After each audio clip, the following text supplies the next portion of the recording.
la méthode de base pour se sortir de nos convictions prédéterminées de comment on a toujours été toute notre vie et se rendre compte qu'on a du contrôle en fait. C'est commencer à compter, à mesurer le process quoi. Vous voulez être plus séduisant avec les filles, avoir plus de succès, avoir plus même socialement on va dire quoi, ou financièrement, commencez par compter les choses. Comptez déjà les efforts que vous avez fait dans cette direction, rien que ça quoi. Il y a beaucoup de gens, qu'on a dit au début, qui s'imaginent qui sont bloqués dans la médiocrité, mais ils n'ont jamais fait des efforts consistants en fait quoi.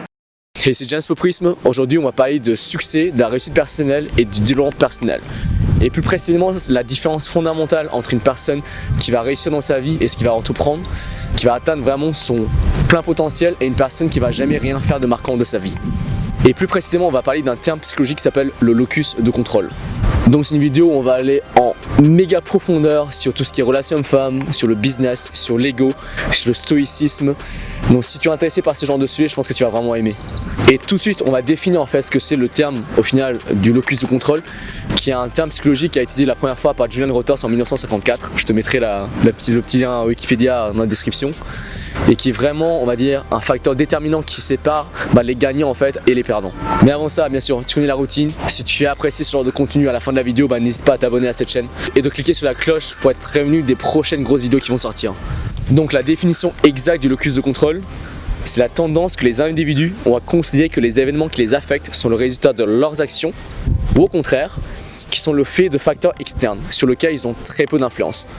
Par exemple, la chance, le hasard, les autres personnes, les institutions ou encore l'État. Donc tout simplement en fait locus de contrôle, locus ça vient du mot lieu.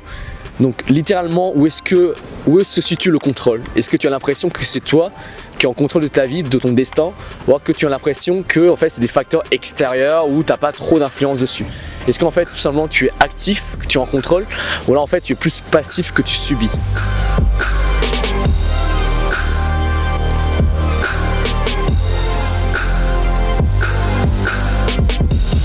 Bon, un exemple qui est très typique, c'est celui de l'éducation.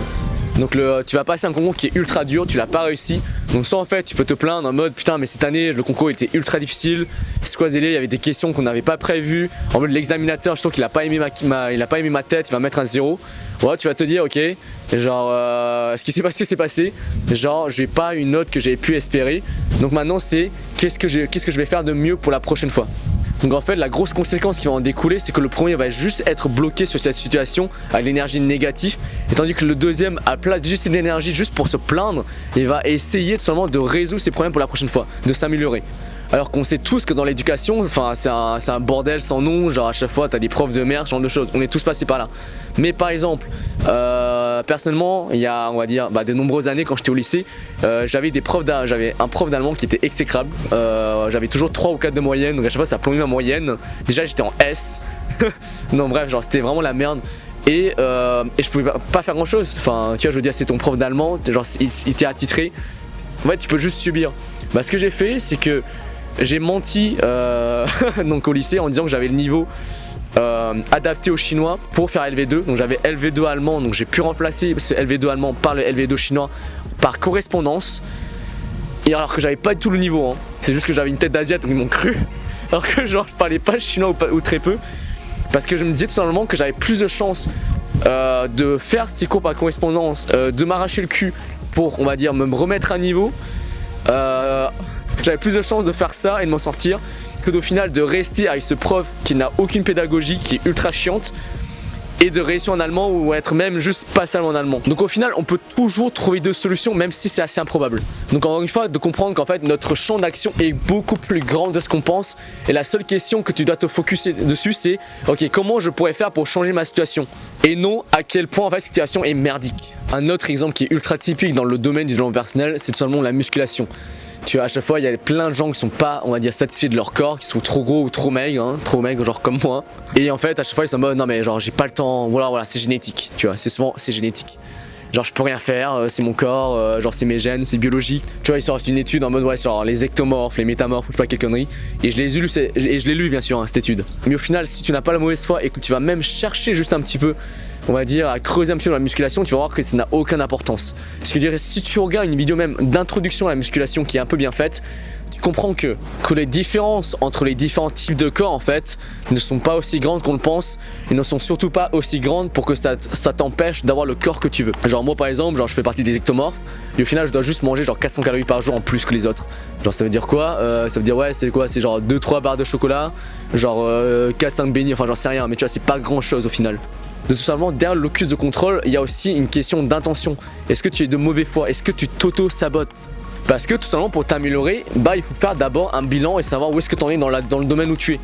Donc bah oui, bah c'est sûr que si tu veux t'améliorer en musculation, il faut d'abord voir les choses en face, qui est que tu as un corps de merde et que t'es pas content. Si tu veux t'améliorer avec les filles, bah tout simplement ouais, il faut tout simplement que tu acceptes la dure réalité que tu as 25 ans et tu es puceau, ce genre de choses. Et donc il est tout simplement beaucoup plus facile de s'aveugler, d'avoir la mauvaise foi et de rejeter la faute sur quelque chose d'extérieur qu'à la place de prendre pleinement cette responsabilité. Et derrière tout ça, on va parler dans une deuxième partie qui va être axée sur tout ce qui est réussite personnelle, business et bien sûr les relations hommes-femmes avec mon pote Johan, qui était d'ailleurs genre puceau jusqu'à genre 24 ou 25 ans avant de commencer à s'améliorer. Et c'est devenu maintenant l'une des personnes avec les connaissances les plus profondes et les plus précises que je connaisse dans mon entourage sur les relations hommes-femmes et sur le développement personnel en général. Donc soyez attentifs parce qu'il y aura des petites pépites qui vont sortir de sa bouche. Et d'ailleurs dans cette deuxième partie, on va directement commencer à parler du game de la séduction des relations hommes-femmes. Et notamment à quel point il est dur d'être un mec, puisque dans la société, c'est l'homme qui doit faire le premier pas, c'est l'homme qui doit être proactif, ce qui veut dire que d'autant plus le locus de contrôle et aussi avoir, on va dire, une approche stoïque de la vie est d'autant plus importante. Et c'est vrai que le game, c'est l'élément où le fardeau de la performance est vachement exacerbé, quoi. Et là, on en parlera plus en détail sur une vidéo sur le fardeau de la performance et aussi... comment dire ça, la condition masculine en fait dans notre société. Ce que ça veut dire, c'est que tout simplement, qu'encore une fois, quand tu es une fille et que juste pour faire rapide, quand tu es une fille, même si tu n'as pas forcément du courage, de la confiance en soi, ce genre de choses, même si tu n'es pas forcément bon dans la séduction, voilà, on sait tous que c'est scientifiquement prouvé qu'en fait les hommes on réagit plus aux stimuli visuels dans les relations hommes-femmes. Ce qui veut dire que si elle s'apprête un peu bien et qu'elle sort un petit peu, il va forcément avoir quelques mecs qui vont venir. Ça va pas être les bons, mais voilà, si elle joue sur un grand échantillon entre guillemets, donc voilà, sur 3, 4, 5 soirées, elle va sortir. Sur les 50 mecs relous qui vont approcher, il y en a au moins quelques-uns. Voilà, si elle a le filtre qui va être suffisamment intéressant en fait. Ouais, pour une fille, souvent, elle suffit qu'elle s'expose beaucoup, il va se passer un truc quoi. Elle est dans le game rien qu'en sortant. C'est ça. Parce qu'encore une fois, dans la séduction de nos jours, c'est que les hommes sont actifs entre guillemets. On est en compétition les hommes avec d'autres hommes. Pour remporter en fait les faveurs de la demoiselle. Donc en fait c'est la fille qui est la prête en fait. C'est la fille qui est le prize, c'est pas là. Le prix, ouais, c'est vraiment ça quoi. Le trophée quoi. Exactement, c'est elle le trophée quoi. Et on pourra en discuter genre plus tard. C'est quoi les raisons biologiques qui a mis en place cette espèce de contexte quoi. Mais en tout cas c'est clair que vous voyez la fille pour trouver un partenaire potentiel, c'est quoi son effort à mettre de son côté, c'est de s'apprêter un petit peu, de sortir et bien sûr de filtrer après le bon. C'est pas les mêmes problématiques pour le coup. Mais pour les mecs, genre, c'est tout quoi, c'est tout le reste quoi. C'est non seulement tu dois sortir, non seulement tu dois bien t'apprêter, non seulement tu dois être intéressant, beau, charismatique, être un minimum intelligent, t'assurer en business. T'as tout un gros package et surtout même dans la séduction en soi, c'est à toi de faire tous les petits efforts et genre si ça force c'est ta faute quoi. Genre en mode putain j'ai fait un mauvais open quoi, je l'ai parlé et tout, je suis allé de travers, il y avait un feu rouge, la meuf elle a marché, j'ai fait de la merde. Ou alors, parce que ça arrive tellement souvent ça. C'est des petits trucs à la con. Ouais, en mode putain la meuf elle était intéressée, mais en fait genre j'ai dû lui proposer de prendre rendez-vous, genre pourquoi je me suis auto-saboté. Putain la meuf elle était prête pour aller chez moi et tout, et je l'ai pas proposé, maintenant elle me prend pour un mec qui assume pas et tout. Et en à chaque fois c'est la même chose quoi. C'est en mode mec, genre c'était toi qui avais ce devoir de le faire, c'est ta faute quoi. Ce sera jamais celle de la fille quoi. Et c'est vrai que ça fait mal quoi quand tu y penses. C'est 1 million de petits problèmes à résoudre quoi. Ouais. Là on tombe vraiment dans le problème solving quoi. Ouais. Le devoir d'un mec c'était résoudre des problèmes les uns après les autres, inlassablement. C'est dur hein. Et je pense que là où justement genre en ce qui concerne le game et les efforts respectifs à faire pour les filles et les garçons, non pas que les filles n'en ont pas à faire, mais c'est quand même exacerbé et rendu presque ridicule sur Tinder, sur des applications de rencontres en ligne, mais surtout Tinder, où du coup tu sais, t'as vu cette courbe statistique où du coup la manière dont les filles choisissent les gars et les gars choisissent les filles, 80, c'était quoi déjà? Parce qu'en gros, la plupart des gars ils matchent toutes les filles et les filles matchent genre les 20% des gars les plus les plus attractifs, les plus séduisants. Ouais. Et du coup, genre, si on voit ça comme un peu comme un marché économique, c'est un des marchés les plus inégalitaires qu'il y a au monde, quoi. C'est Ouais. plus inégalitaire que les pays les plus inégalitaires économiquement au monde, Ouais, quoi. c'est ça, quoi. C'est vraiment que les C'est, mecs attirants ont tout et les mecs qui sont dans le, on va dire pas aller au fond du panier mais moins attirants ou même Ouais. genre moyens en fait ils ont que dalle quoi. Ouais, la plupart des mecs moyens, ils vont rien avoir sur un site de rencontre, presque. Ouais. Enfin, presque rien, ils vont devoir galérer, quoi. Et une autre manière un peu grossière de voir ça, c'est juste de faire un compte de filles, en fait, sur Tinder ou quoi, avec une fille même pas incroyablement, pas un mannequin, rien d'incroyable, une fille juste un peu mignonne comme ça, jeune un peu mignonne, mais banale, on va dire, quoi. De faire un profil avec quelques photos et tout, pas des photos incroyablement bien prises non plus. Et de voir un peu ce qui se passe là. Quantité de mecs qui va matcher, et c'est délirant, hein, c'est délirant. J'ai raconté mec. Genre j'ai fait juste un compte genre un peu pour voir le côté des filles, tu vois, un peu pour la psychologie féminine et voir un peu comment ça se passe sur Tinder pour une fille. Genre j'ai créé le compte, il était genre 4h30 du matin. Genre j'ai créé le compte avec des photos. La meuf elle était quand même pas mal pour le coup. Ouais, Genre c'était pas une j'imagine. meuf random et tout, c'était une meuf on va dire 8 sur 10 ou un truc comme ça. Elle était pas mal, c'est genre mon type, tu vois. Je me suis dit bon, genre c'est quoi les genres de mecs et c'est quoi leur approche pour les types de filles que moi j'aime, tu vois. Donc c'est quoi mes concurrents en fait. J'ai créé le compte. En 2 minutes, j'ai eu je sais pas combien de matchs. C'était la folie. Je me suis dit, mais attends, mais il est 4h du matin. Mon premier film rentre en ligne. Et dès que je commençais à swiper à right, au bout de 5 minutes, je les swipais tous. Genre, c'était la folie quoi. C'est l'apprentissage, la cour d'apprentissage d'une fille, quoi. Qui a jamais utilisé Tinder de sa vie. Au début, elle se dit, oh ouais, pas trop mal, pas C'est trop mal sympa et celui-là. tout. Et d'un coup, Et puis au bout de 5 minutes, elle se rend compte que tous les gars il te kiffe, il te la- kiffe, voilà. il te kiffe, il te kiffe, il te kiffe, il te kiffe. C'est Voilà. toujours ça quoi. C'est elle qui a le choix encore une Elle fois. se dit, eh bah merde, du coup, si je suis aussi populaire, si tous les gars veulent me parler et tout, bah, peut-être que je vais choisir de manière un peu plus stricte. Ouais. Mais en tout cas, voilà, c'est pour vous dire que, genre, bah, voici l'une des raisons, c'est parce que c'est dur, quoi, encore une fois, surtout dans le game, c'est juste ultra dur d'assumer que, ok, en fait, c'est soit en fait, j'assume, ouais, c'est juste deux visions directes, en fait, c'est la conséquence d'avoir les locus de contrôle externe ou interne. Si tu acceptes que le locus il est interne, c'est en mode, bon, bah en fait, tout est. Bah, c'est ma responsabilité, c'est pas de ma faute, mais c'est ma responsabilité, donc même si c'est ultra dur, bah soit en fait je vais rester plus tôt, bah c'est un peu la décision que j'ai prise. Ouais. Genre j'ai remarqué quand j'étais au lycée, je me suis dit bon bah en fait soit je vais rester plus toute ma vie parce que j'ai aucun succès, genre je suis vraiment dans le flou. Soit en fait il faut que je fasse quelque chose. Du coup, là, on a un peu parlé du fait d'être honnête avec soi-même, de commencer les premiers pas du processus et se dire, ok, je mesure où est-ce que j'en suis, je suis dans la muscu, je suis nul avec les filles, j'ai pas de thunes ou quoi que ce soit, ou j'ai pas le boulot que je voudrais. Déjà, ça, c'est un premier pas qui est très difficile, mais il faut se rendre compte que c'est que le tout début d'un processus de prise de responsabilité, et c'est lourd quoi de progresser dans ce domaine-là. Parce que c'est des dizaines, des centaines de petits obstacles partout, des petits détails qui vont apparaître, qu'il va falloir faire tomber un à un, qu'il va falloir résoudre un à un. Ça demande beaucoup d'énergie, hein. Ouais. L'énergie physique, de l'énergie mentale, mais surtout aussi un processus scientifique, d'être rationnel, quoi. Donc c'est-à-dire par exemple, je veux faire du game, j'approche des filles dans la rue et je les approche en demandant, je sais pas où est la gare ou où est-elle. Enfin, je fais voilà, CAF. Putain, un Je- pote à nous qui a demandé où est la cave pendant un mois entier je crois. Non plus que ça, mais Plus. non, c'est Putain. 6 mois je crois, 6 mois. Quoi. Et du coup, le fait d'avoir un processus scientifique, c'est de se dire, ok, j'essaie ma première méthode un peu sans trop d'informations, un peu au hasard. Je suis pas sûr que ça va marcher ou pas. Et bah, quand on n'a pas de résultat, il faut commencer à adapter. Hein. Il faut un peu faire évoluer la méthode, faire évoluer les techniques qu'on utilise, et un peu aussi les mindsets qu'on utilise. Et se dire, ok, ça marche pas. Pourquoi ? Est-ce que c'est parce que ça peut être plein de choses en fait quand on y réfléchit. Ouais. Est-ce que c'est pas un bon sujet de conversation quoi ? Ou est-ce que même structurellement il y a un problème avec le fait de demander où est l'église ou la CAF ou la gare ? Bah oui, non, parce que du coup c'est en train de mentir sur le début de l'interaction en fait, sur Ouais. ses intentions en fait. Hein. Donc si on cherche un peu et si on compare avec ce que d'autres gens font d'autres gars font pour draguer des filles, on va vite comprendre qu'il y a un problème avec cette approche en fait. Mais faut le faire ce processus quoi.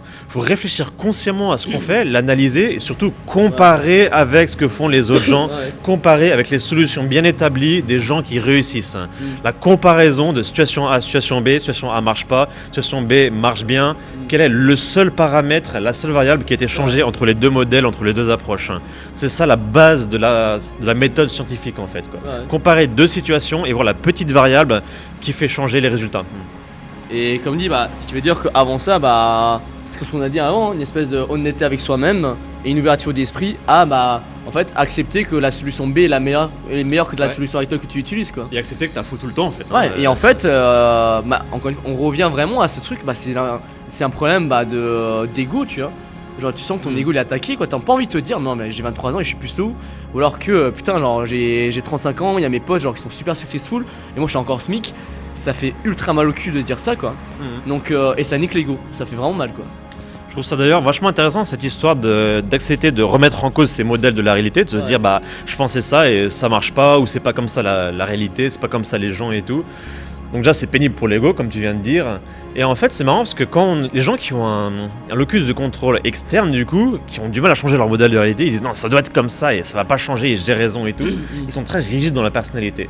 Alors qu'au contraire les gens qui ont un locus de contrôle vraiment interne, qui prennent responsabilité de comprendre comment la réalité fonctionne, comment les sciences, comment les gens, l'humanité fonctionnent, ils ont une personnalité qui est beaucoup plus fluide en fait, qui se transforme avec le temps, parce que tu es prêt à remettre en cause beaucoup de tes croyances en fait quoi. Il y en a certaines que tu vas solidifier parce que clairement après beaucoup d'essais tu as vu que ça marche, tu as vu que du coup par exemple les filles sont pas forcément universellement prudes et du coup qu'elles aiment bien le sexe autant que les gars, c'est un truc qu'on a du mal à croire au début avant de tester, de se mettre au contact de nombreuses filles, mais au bout d'un moment on se dit bah finalement ces êtres humains comme nous, elles ont des envies pareilles. Les filles qui aiment bien le sexe, c'est pas forcément des meufs qui ont starbé ou des trucs comme ça quoi.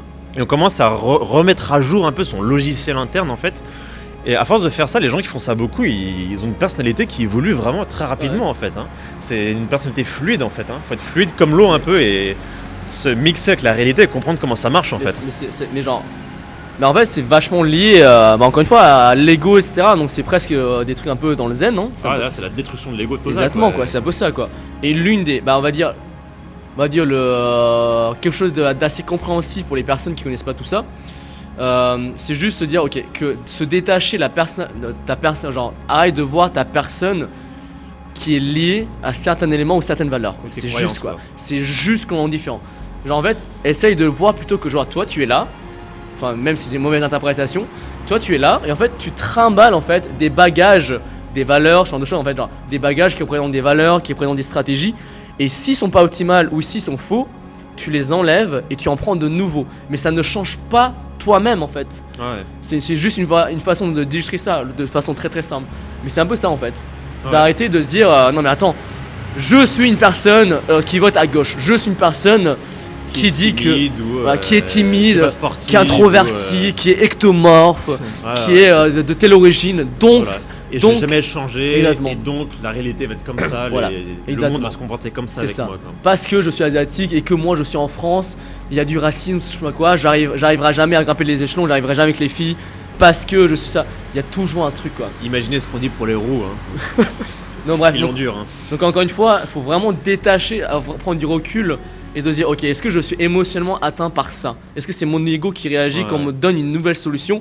Ou est-ce que tu es, comme tu as dit, de façon scientifique, détaché de se dire ok c'est intéressant, il fait un truc qui est complètement en dehors de ma réalité, genre moi je pense que ça marche pas, mais pourtant vu que j'ai l'impression qu'il y a quand même des résultats concrets que je vois, je vais essayer d'appliquer, ou en tout cas je vais au moins essayer de voir pourquoi lui ça marche et comparer avec le mien, s'il y a des facteurs en commun ou etc.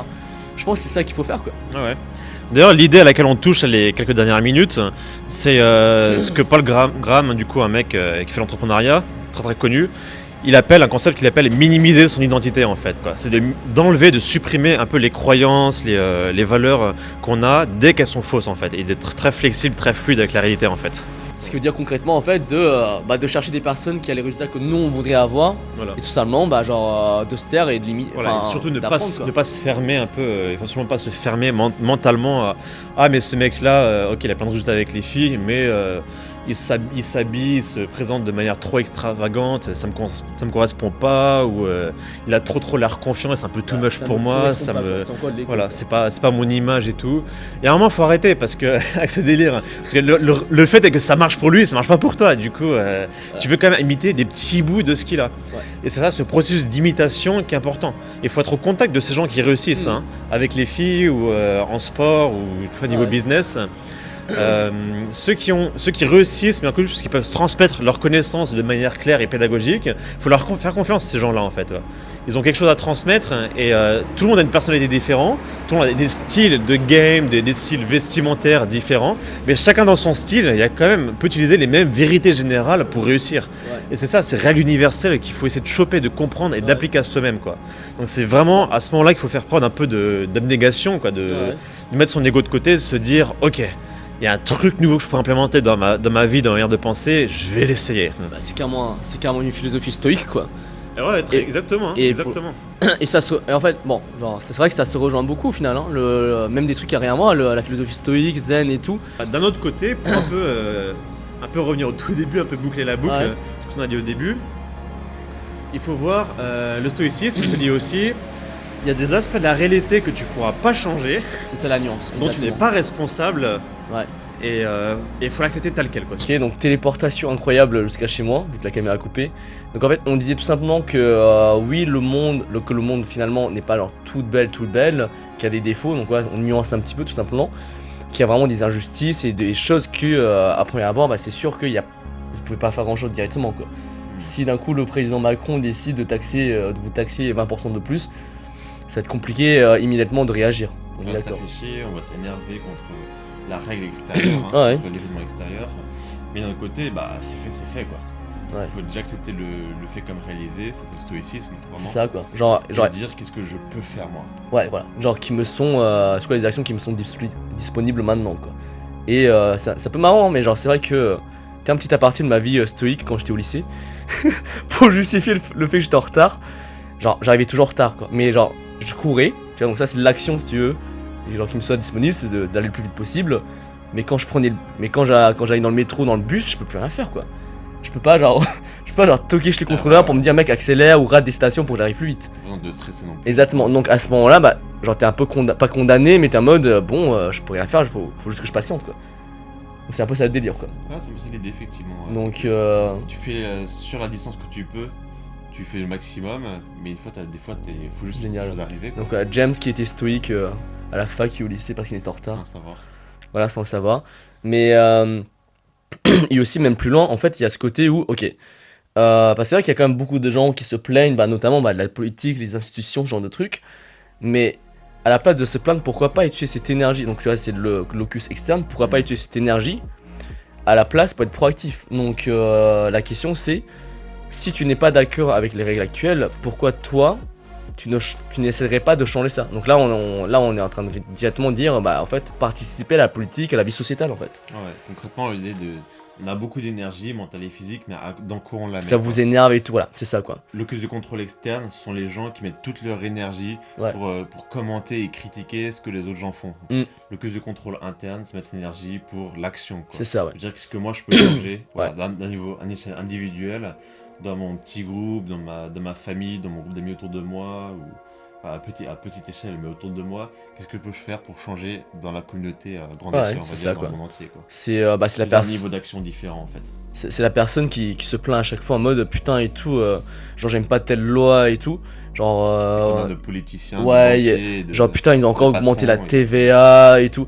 T'es en mode ok mec, genre est-ce que genre tu fais des trucs. Tu fais des actions pour gagner plus d'argent, donc à ton échelle. Alors, non. À ton échelle, ouais. Ok, non, je suis toujours au SMIC, ça fait 8 ans, t'as pas évolué, ok.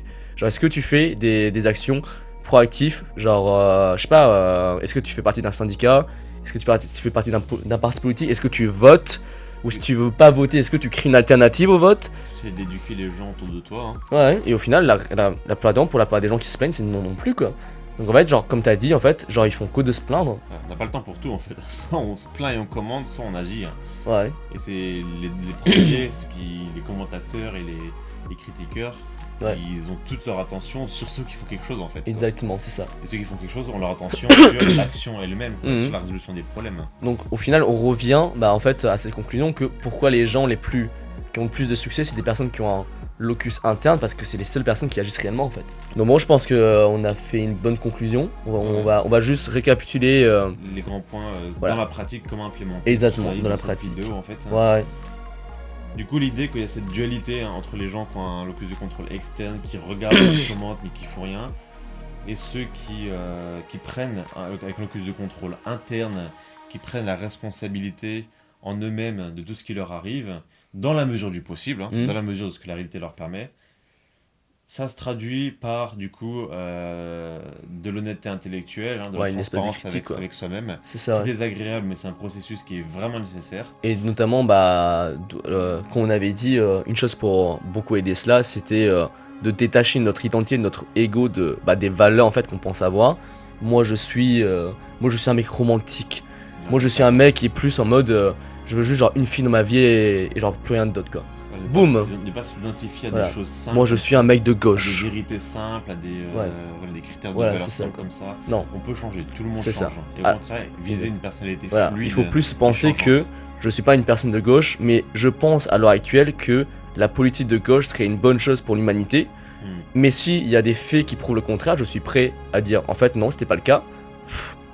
Et prendre une autre stratégie. Ouais, ou juste nuancer aussi. Voilà, quoi. voilà, ou Avoir nuancer, un ouais, modèle c'est ça, de la quoi. réalité plus Ou genre nuancé, l'ajuster plus quoi. fin.